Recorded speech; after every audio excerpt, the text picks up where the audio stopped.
এই মিছিলের সামনে কয়েকজন সন্ন্যাসী ছিল।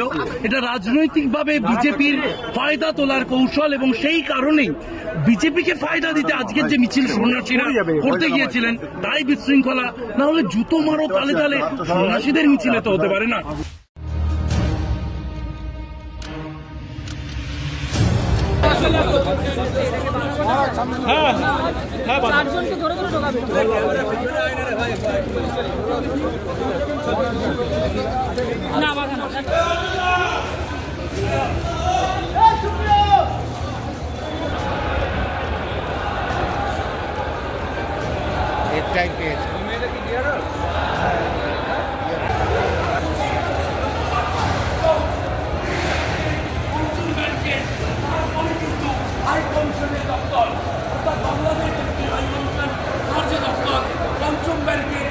বাংলাদেশ সরকারের কাছে, তার পাশাপাশি ভারত সরকারের কাছে এটাই আমরা আশা করছি যে তারা আরো সুদৃঢ় পদক্ষেপ নেবে।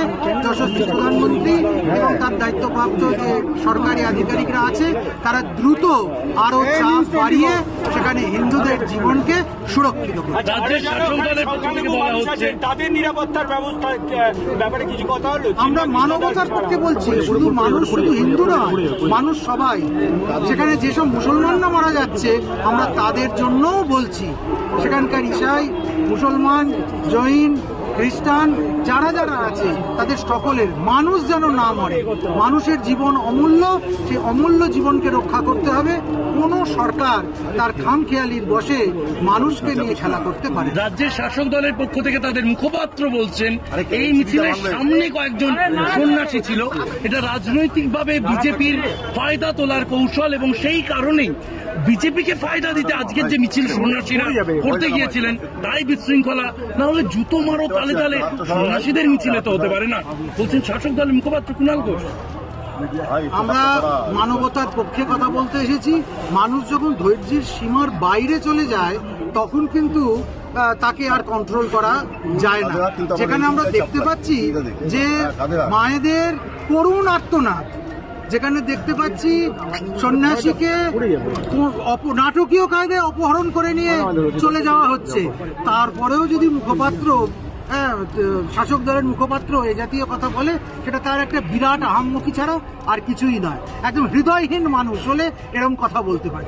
হাই কমিশনার, যার সাথে আপনার কথা হলো, ডেপুটি হাই কমিশনার, তারা বাংলাদেশ সরকারের কাছে কি বার্তা পৌঁছে দেবেন, এরকম কোনো অ্যাসিওরেন্স বা কোনো আশ্বাস দিয়েছেন? আমরা যে দাবিপত্র দিয়েছি, আমরা যে আবেদন করেছি, সেটা তারা নিশ্চিতভাবে ঊর্ধ্বতন কর্তৃপক্ষের কাছে পৌঁছবে, এবং যিনি সরকারের পক্ষ থেকে, বাংলাদেশ সরকারের পক্ষ থেকে এই দাবিপত্র নিয়েছেন, ডেপুটেশন নিয়েছেন, তিনি অত্যন্ত সহৃদয়তার সঙ্গে শুনেছেন, স্বীকার করেছেন এবং এটা মেনে নিয়েছেন যে মানুষের জীবন নিয়ে এই খেলা, হিন্দুর জীবন নিয়ে এই খেলা, এটা চলতে দেওয়া যায়। রাজ্যের বিরোধী দলনেতা গতকালকে তার সঙ্গে 7 বিধায়ক, অর্থাৎ মোট 8 বিধায়ক নিয়ে তারা এসেছিলেন এবং এখানে তারা তাদের দাবিপত্র দিয়েছেন। তিনি বলেছেন এভাবে চলতে থাকলে যদি সাড়া না পাই, এখন পণ্যবাহী ট্রাক আটকাবো সোমবার, প্রয়োজনে কেন্দ্রের কাছে আবেদন করব, ভিসা বন্ধ করুন এবং এক্সপোর্ট ইম্পোর্ট পারমিট বন্ধ করুন। আপনারা এরকম কোনো আর্জি আপনারা ভাবছেন যেখানে বাংলাদেশ সরকারকে সংখ্যালঘুদের নিরাপত্তা দিতে বাধ্য করা যেতে পারে? সংখ্যালঘুকে নিরাপত্তা দিতেই হবে, হিন্দুকে নিরাপদ করতেই হবে। কেননা বাংলাদেশ শুধু মুসলমানের নয়, বাংলাদেশ হিন্দুর, বাংলাদেশ সেখানকার থাকা সংখ্যালঘু খ্রিস্টানের, সংখ্যালঘু বৌদ্ধের, সংখ্যালঘু জৈনের। অর্থাৎ মানুষের বিরুদ্ধে যারা কথা বলছে, মানুষকে যারা হেনস্থা করছে, আমরা তাদের বিরুদ্ধে দাঁড়াবো। আপনাদের কোন সদস্য আজকে আহত বা গ্রেফতার? নির্মম হাস্যকর একটা ব্যাপার যে ইসকন সারা পৃথিবী জুড়ে আন্তর্জাতিক স্তরে মানবতার পক্ষে কথা বলে, ধর্ম প্রচার করে, অহিংস কথা বলে, তারা নিরামিষ ভক্ষণ করে, তাদের বিরুদ্ধে এ জাতীয় কথা, এটা মেনে নেওয়া যায় না। এবং আমরা নিশ্চিত যে সারা পৃথিবীর মানুষ আমাদের পক্ষেই কিন্তু কথা বলবে। ইসকন কোনো জঙ্গি সংগঠন নয়, যে ইসকনকে সেখানে ব্যান্ড করে দেওয়া এত সহজ হচ্ছে। আপনাদের কোন সদস্য বা এই জন্যই আমরা আতঙ্কিত হচ্ছি যে চিন্ময় কৃষ্ণ দাসের ওষুধ ঠিক মতো পৌঁছচ্ছে কিনা, তিনি প্রসাদ ঠিক মতো পাচ্ছেন কিনা। আমাদের কাছে শেষ খবর আছে কালকে দুপুরবেলা একবার প্রসাদ খেয়েছিল, তারপর তার খাওয়া পর্যন্ত বন্ধ হয়ে গেছে। জল পাচ্ছেন কিনা, তার শরীর কেমন আছে, তিনি কেমন আছে, কিছুই জানতে পারা যাচ্ছে না। একজনকে বন্দি করবার পর এইভাবে গুম করে দেবার প্ল্যান, এটা কিন্তু কখনোই সহ্য করা যায় না। বাংলাদেশকে তারা অশান্ত করতে চাইছে।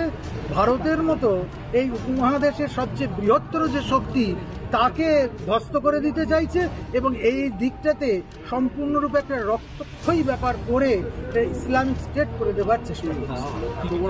রেকর্ডের জন্য আপনার নাম এবং ডেজিগনেশন যদি পরবর্তীকালে আমরা আরো বৃহত্তর আন্দোলনের পথে যাব, যেখানে সাধুরা এইভাবে অত্যাচারিত হচ্ছে, যেখানে সাধারণ মানুষ অত্যাচারিত হচ্ছে, আমার মা বোনেরা রক্তাক্ত হচ্ছে, তাদের ইজ্জত নিয়ে নিচ্ছে, সেখানে আমরা সাধু বলে চুরি পরে বসে থাকবো না। বঙ্গীয় হিন্দু জাগরণের আজকের যে আন্দোলন, আগামীতে আপনাদের যারা আরো অন্যান্য যে সংগঠন রয়েছে হিন্দুত্ববাদী সংগঠন, তাদের একত্রিত করে কোনো আন্দোলনের দিকে আপনারা যেতে চাইছেন? যদি আজকের এই আন্দোলনে কোনো ফল না হয়, যদি তারা সজাগ না হয়, তাহলে এর থেকেও আরো তীব্রতর আন্দোলন কলকাতা দেখবে। শুধু কলকাতা নয়, ভারতবর্ষের দিকে দিকে হবে। রাষ্ট্রপতির কাছে কোনো ডেলিগেশন যাচ্ছে আপনাদের? যাবে।